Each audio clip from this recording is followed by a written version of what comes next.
Welcome everyone to my channel, Alien Diamonds. Today I will be showing you how I make my own diamond painting putty, and because we're only like a week away from Drills and Chills right now, I'm going to theme it appropriately.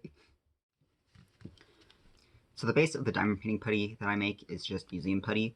I will link to it in the description along with everything else I use that I can get a link to. So if you've never seen museum putty, you can actually just use this by itself for diamond painting, which I have done. But sometimes it's just more fun to jazz it up. But it comes in this little packet, and we're just gonna break off a part of it. I mean, that seems like a good enough place to start. You can obviously make as much or little as you want. And I have these two different fragrance oil sets. So this one I just bought and will link to, and it's got autumn scents, of course. So it's forest pine, cinnamon, pumpkin spice, vanilla, snickerdoodle, and spice cider. And this coffee shop one is one that my sister bought me last year for Christmas. And the main scent I want to use out of here is the espresso. Just because I'm thinking that I want to do one that's the espresso, like a pumpkin spice latte. So mix the espresso and the pumpkin spice. And then I might make another one. We'll see. You roll up my sleeves. Let's just split it right in half and do equal scents because I want to do like a swirl with it. So I like to flatten it out. Almost make like a little plate bowl thing. I wish you guys could smell these through the camera, but that's fine. I'll try to get the link to the coffee shop one as well, because I'm pretty sure I can get that from my sister. So yeah, just put it in the middle.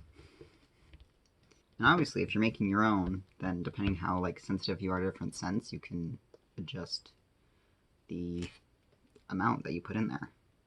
So yeah, if you see, I'm just kind of like kneading and pulling it. And it's hard to tell at this point like how strong the scent is, because obviously the scent is also all over your fingers. But I think that should be good.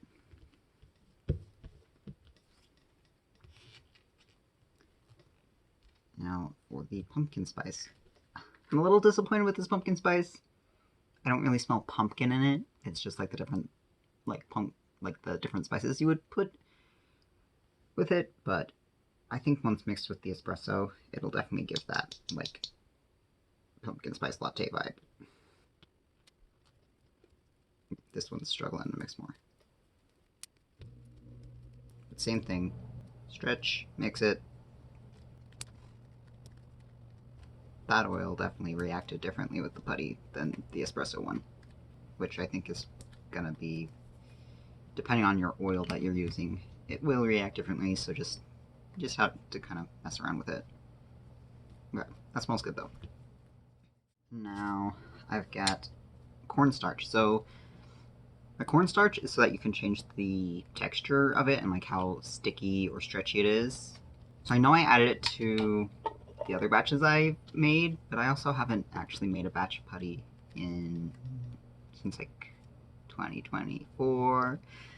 So I don't remember how much I used then, but I'm just gonna kind of feel my way through it. And I'm just using like a Cricut tool, but obviously you can use a measuring spoon or any spoon, or just like put it in with your fingers. And what's nice is that if you're making your own putty, you can actually adjust how much cornstarch you're putting in it for like different seasons, because obviously during the summer when it's hotter, that can make your putty more stretchy, so you can add extra cornstarch to anything you want to use during the summer. I'm just gonna kind of feel this out. I mean, I want it to feel a little stickier than I actually want it, because obviously since I'm actively kneading it with my fingers, it's going to be warmer than it normally would be just sitting in my pen. So I'm gonna let that sit a bit while I mix in the other one so that I can check it in a sec.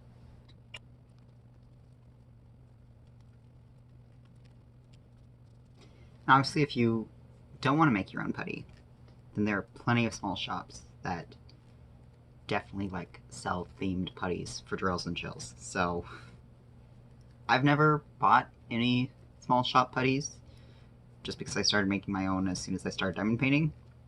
So I don't know like which ones are good out there, but I'm sure you can find them. Okay, this one's still a little stickier than that guy.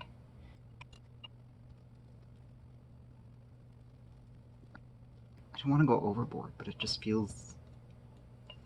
I might have put too much oil in this one.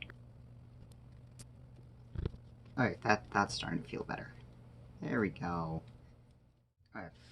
Next up is adding color. So most people will use mica powder, but my wife had a ton of eyeshadow palettes that she didn't want, so I'm using that.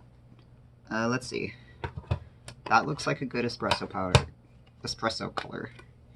I mean, if you're buying mica powder, it'll all be loose, but because this is eyeshadow, I'm gonna have to kind of scrape it up and mix it in exactly the same way as you did the cornstarch. Maybe you should mix in the mica powder or eyeshadow before you do the cornstarch, just because it'll also affect the texture. But I did not think of that. I kind of want to mix this warmer color in too. Alright, so we're done with the espresso side. And I kind of want to make the pumpkin one like pretty muted. Not too strong, but I also want to use the shimmery one. As I'm stretching and pulling this, it smells so good. Honestly, I think that's good. I think I'm going to leave that at that. So now I've got both of these, and we are gonna... Obviously you can kind of shape these however you feel like it, but I want to kind of make it look like the top of a latte, with all like the cream, or not the cream, it's milk, but you know, kind of the milk and espresso swirling together was my vision. I'm going to make 2 snakes. And then...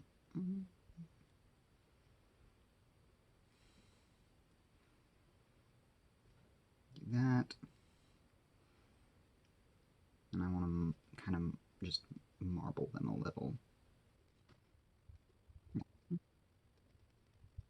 I don't want to mess with it too much, but I think that's good. Alright, now I'm just going to use, I know some people will use like parchment paper to keep their putties in.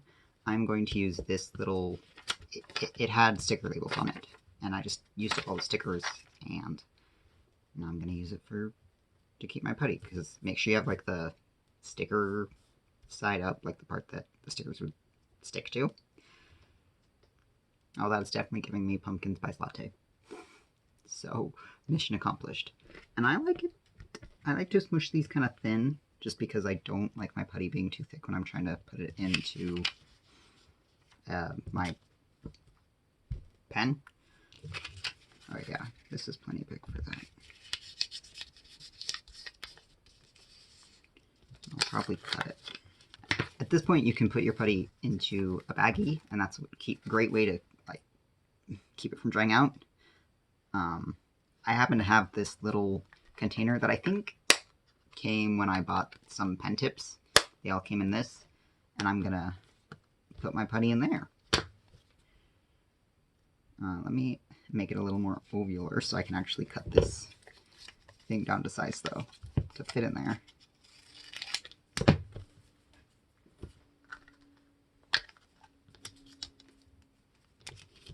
Perfect.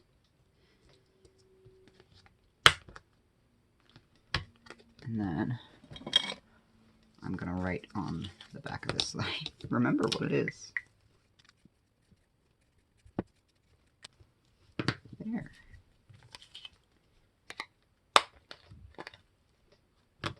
Anyways, so yeah, that's how I make my own diamond painting putty.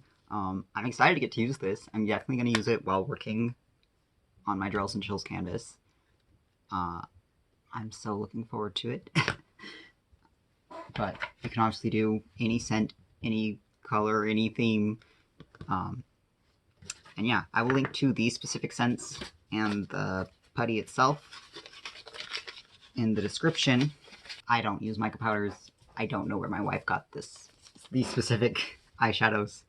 So I'll trust that you can find your own source for those. And cornstarch is just going to be at the grocery store. Anyways, thank you so much for watching. Go ahead, like, comment, subscribe. I hope that everyone who's participating in Drills and Chills is looking forward to it as much as I am. And I will talk to you guys in another video. Bye.